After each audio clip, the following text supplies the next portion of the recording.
നേരെ ഇന്ദിരാഭവനിലേക്ക് തന്നെയാണ്. ഇന്ദിരാഭവനിൽ നിന്ന് ഹാഷ്മി താജ് ഇബ്രാഹിം തുടരുന്നുണ്ട്. അവിടെ ഹാഷ്മി, പറയൂ. അപ്പോൾ അവിടെ ആവേശം.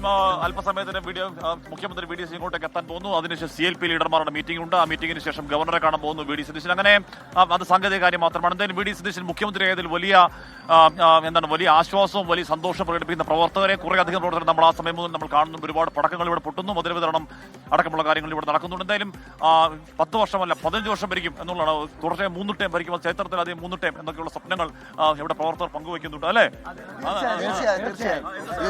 ഇത് ജനങ്ങളുടെ ഒരു വലിയൊരു ആഗ്രഹമായിരുന്നു.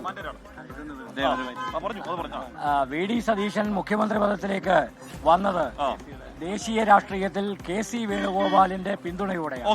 അപ്പൊ അത് KC വേണു പിന്തുണയാണെന്ന് പറയുന്നു. അപ്പൊ എന്തായാലും നമ്മൾ നേരത്തെ ദിലീപ് കുമാർ നമ്മുടെ ഗ്രാൻഡ് ഇലക്ഷൻ ഡിബേറ്റുകളിലൊക്കെ ആരാകും കേരളത്തിന്റെ മുഖ്യമന്ത്രി എന്ന ചോദ്യത്തിന് അത് കോൺഗ്രസിന് മുന്നിലുള്ള സ്വാഭാവിക ചോയ്സ് അത് വി ഡി സതീശനാണ് എന്ന ജേർണലിസ്റ്റ് കൺവിക്ഷൻ എടുത്ത ആളാണ്, വ്യക്തിയെടുത്ത ആളാണ് ഞാൻ. അതിനുള്ള കാരണം നമ്മൾ ഗ്രൗണ്ടിൽ ഇറങ്ങി നടക്കും. അത് ഏതെങ്കിലും തരത്തിൽ വീഡിയോയുള്ള സ്നേഹം കൊണ്ടല്ല.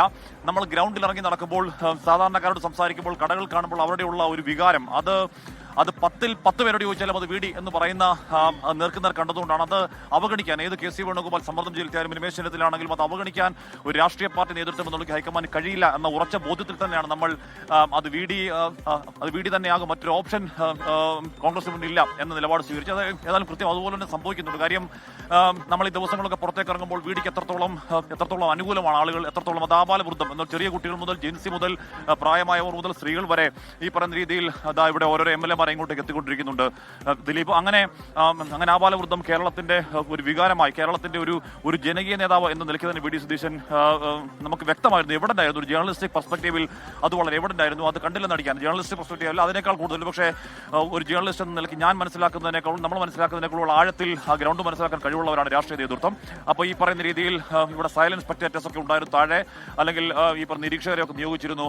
ഇവിടെ AICC അവരുടെ റിപ്പോർട്ടുകൾ അവഗണിക്കാൻ കഴിയില്ല. മാത്രമല്ല, അപ്പോൾ ഈ ഏതെങ്കിലും ഒരു മുസ്ലിം ലീഗ് അടക്കം ഇപ്പോൾ G. സുകുമാരൻ നായർ പറയുന്നത് പോലെ, വെള്ളാപ്പള്ളി നടശം പറയുന്നത് പോലെ ഏതെങ്കിലും ഘടകകക്ഷികളുടെ സ്വാധീനത്തിന് വഴങ്ങലല്ല യഥാർത്ഥ AIC. ഇത് ഘടകകക്ഷികൾ ആ പൊതുവികാരത്തിന്റെ ഭാഗമായി മാത്രമേ ഉള്ളൂ. ഘടകകക്ഷികൾക്കും ആ നിലപാട് മാത്രമേ സ്വീകരിക്കാൻ കഴിയുമായിരുന്നുള്ളൂ. കാര്യം താഴെത്തട്ടിൽ അത്രത്തോളം വീഡിയോ അനുകൂല നിലപാടുണ്ടായിരുന്നു. അതിന് കാരണം പ്രധാനമായും വീഡിയോ ഉയർത്തിപ്പിടിച്ച നിലപാടുകളാണെന്ന് ഉറപ്പായി നമുക്ക് പറയാം ദിലീപ്. അത് വല്ലാത്തൊരു കാലത്ത് മതേതരത്വത്തിന് വേണ്ടി ഏത് എക്സ്റ്റന്റ് വരെ പോകുമെന്നുള്ള നിലപാട് പ്രഖ്യാപനം ഈ കാലത്ത് അത് പ്രധാനമാണ്.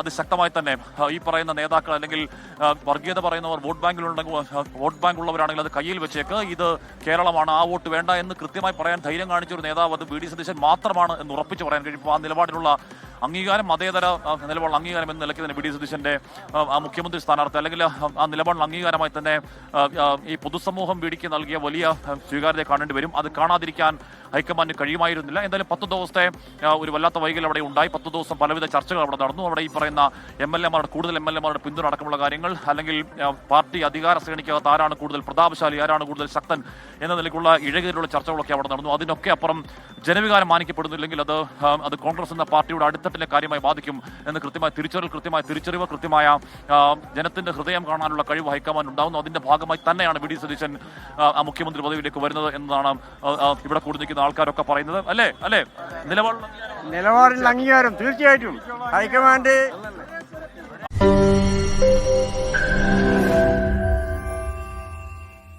ലോകത്തെവിടെയായാലും ഏത് സമയത്തും 24 വാർത്തകളും ഓഗ്മെന്റഡ് റിയാലിറ്റി പാക്കേജുകളും എക്സ്പ്ലെയിനറുകളും വിശദമായി കാണാൻ ഞങ്ങളുടെ YouTube ചാനൽ നിങ്ങൾക്ക് സബ്സ്ക്രൈബ് ചെയ്യാം.